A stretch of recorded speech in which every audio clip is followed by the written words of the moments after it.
Let me ask you a serious question. Are you being drained by people who don't even value your presence? You see, the reason so many feel empty and unnoticed is because they're too available. And in a world where everyone is screaming for your time, only the wise learn to protect their worth. So, stay with me to the end of this message, because I'm about to show you why becoming valuable will change your life, and why being available to everyone might be the reason you're stuck. Your presence is a privilege, not something to be casually handed out like loose change.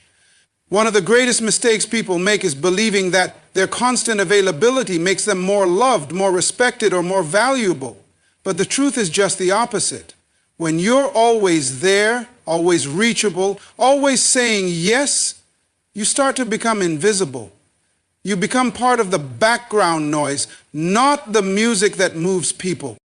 You must understand this deeply. Not everyone deserves access to you. Your time, your attention, your energy, they are limited resources. They are precious. And when you give them away without discernment, you don't just lose time, you lose value in the eyes of others.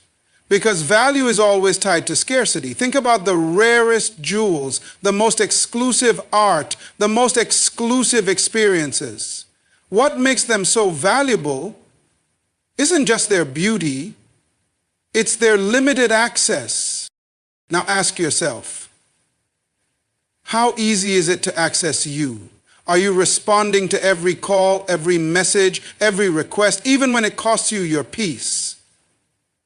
Are you showing up for people who wouldn't cross the street for you? Are you making sacrifices for those who only remember you when they need something? If so, then you're training the world to treat you like you're always available, always replaceable, always convenient.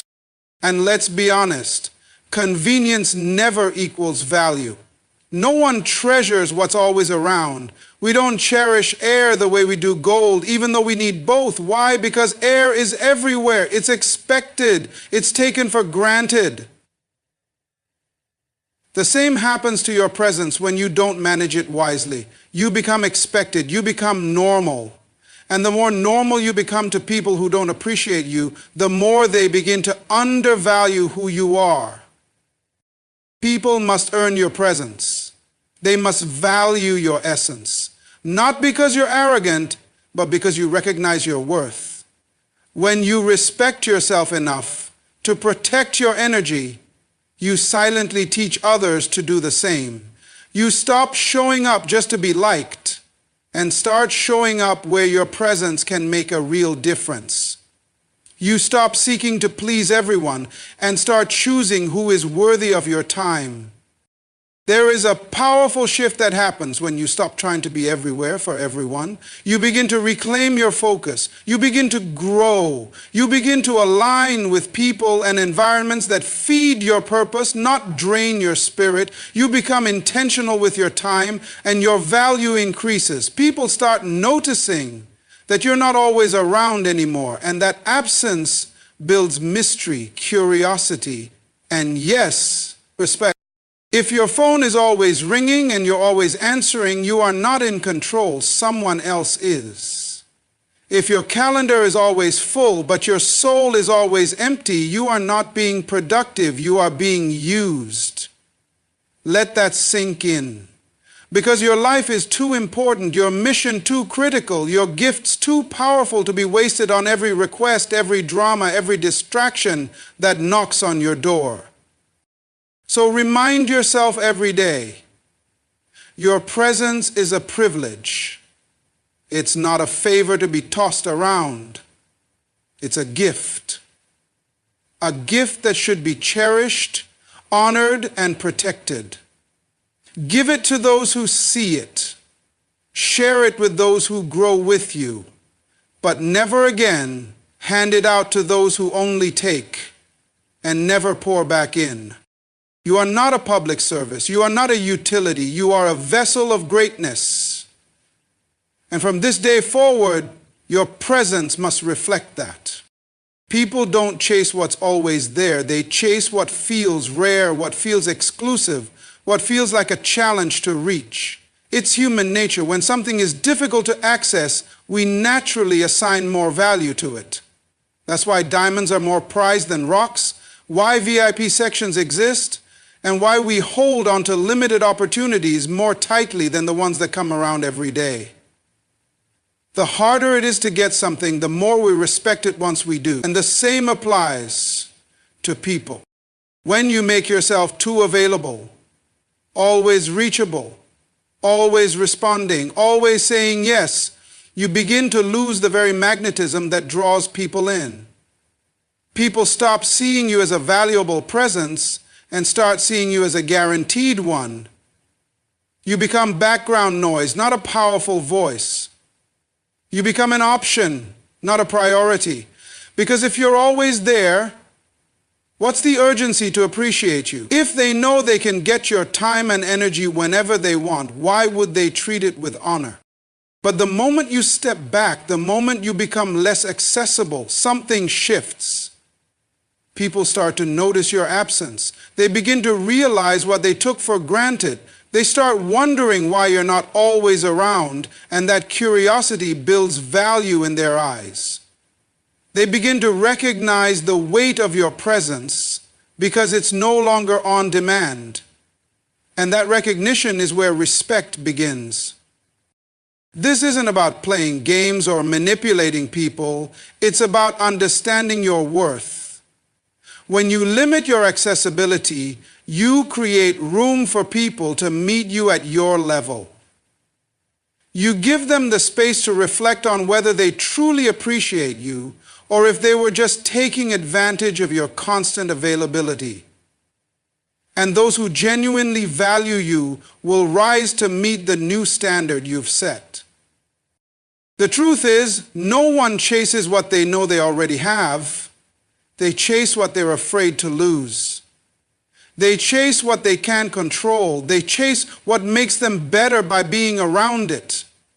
So if you want to be respected, admired, and truly valued, you can't be available to everyone at all times. You have to guard your presence like it's precious, because it is. Think about the most impactful people you know. They aren't accessible to everyone. They are intentional with their time. They're not rushing to please. They're focused on purpose. That's what gives them influence. That's what gives them power. And that's what you must embrace. You are not for everyone, and that's what makes you special. So instead of trying to be everywhere for everyone, choose to be deeply valuable in the right places. The world doesn't need more people trying to be liked. It needs more people who understand their worth and act like it.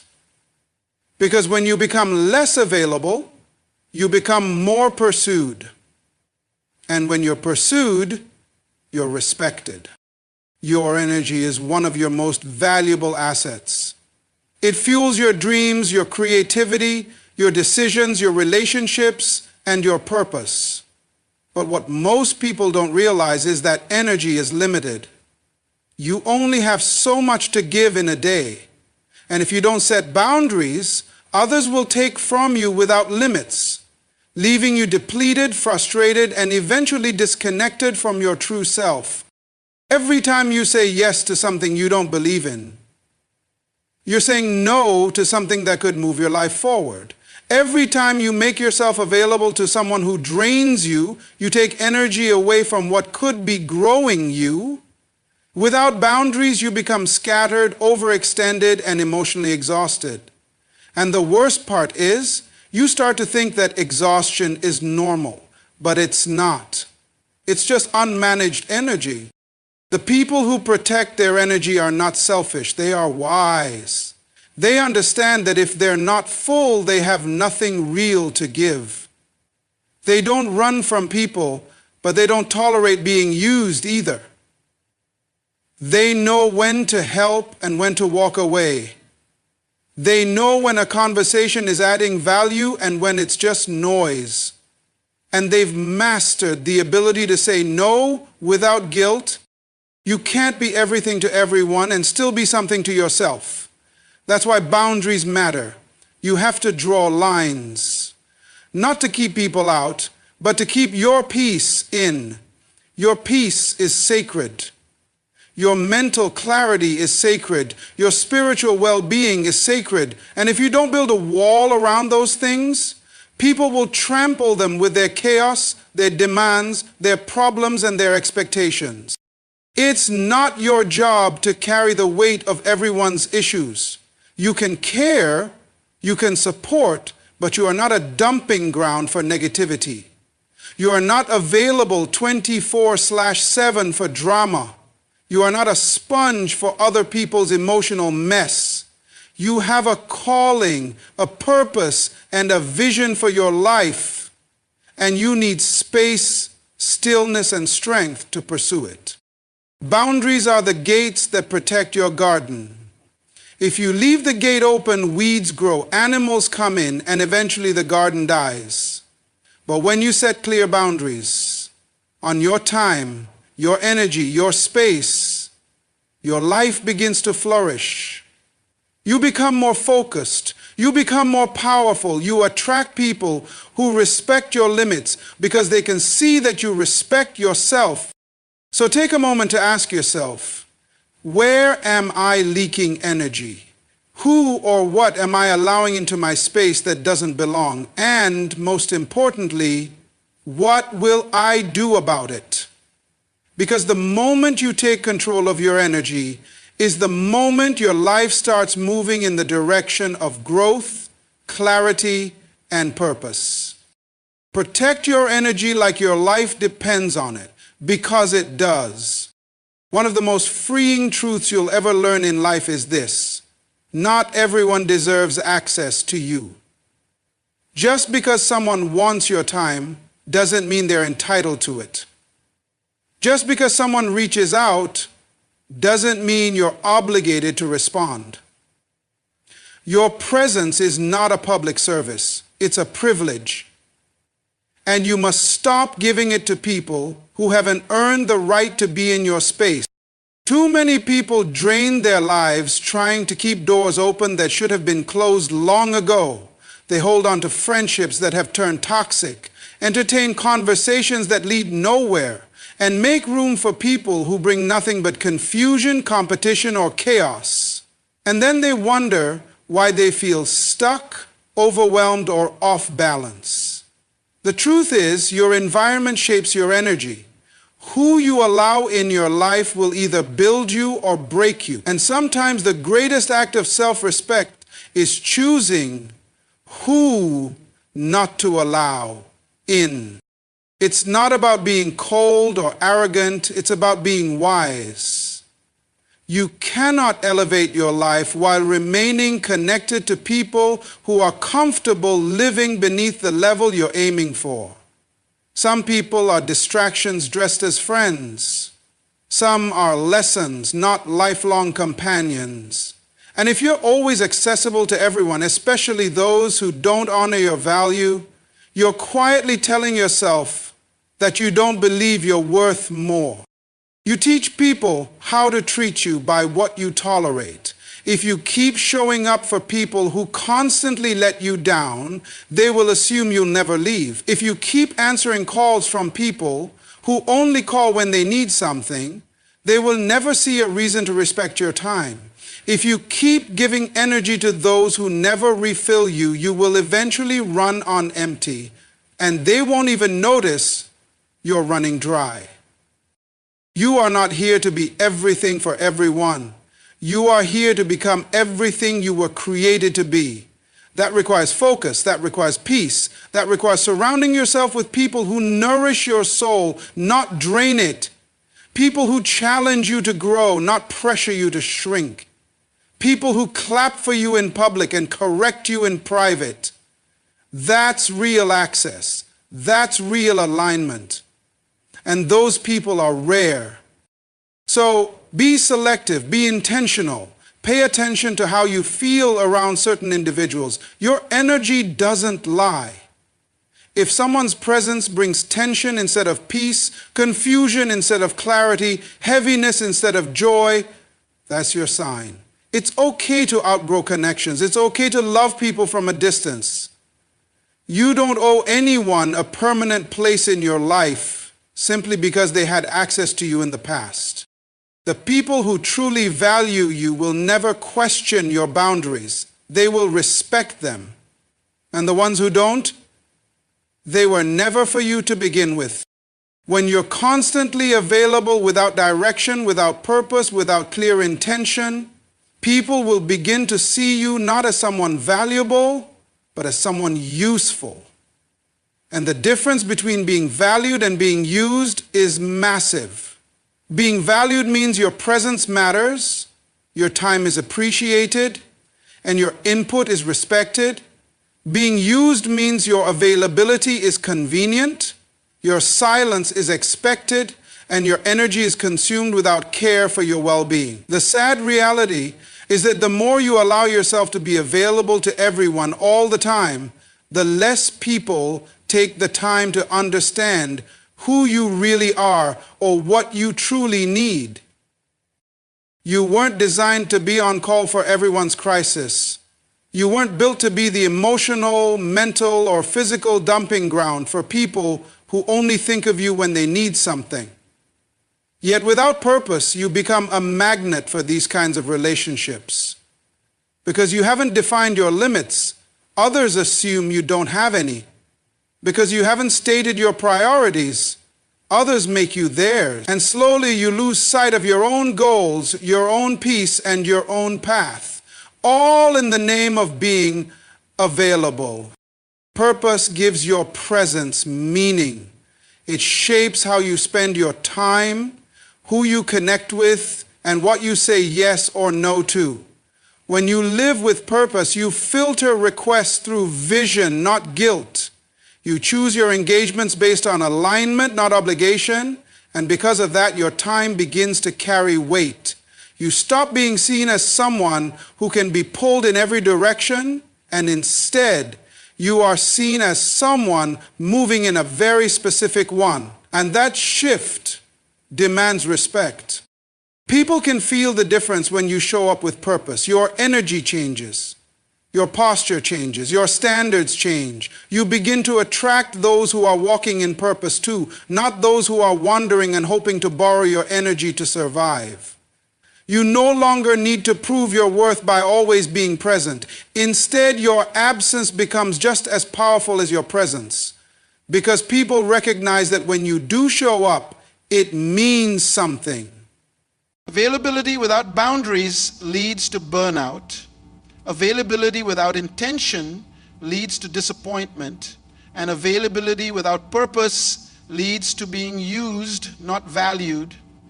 If you want to live a life that matters, you must learn to say no without explaining yourself, to step away without guilt, and to choose rest over performance. The people who truly see your worth won't be offended by your boundaries.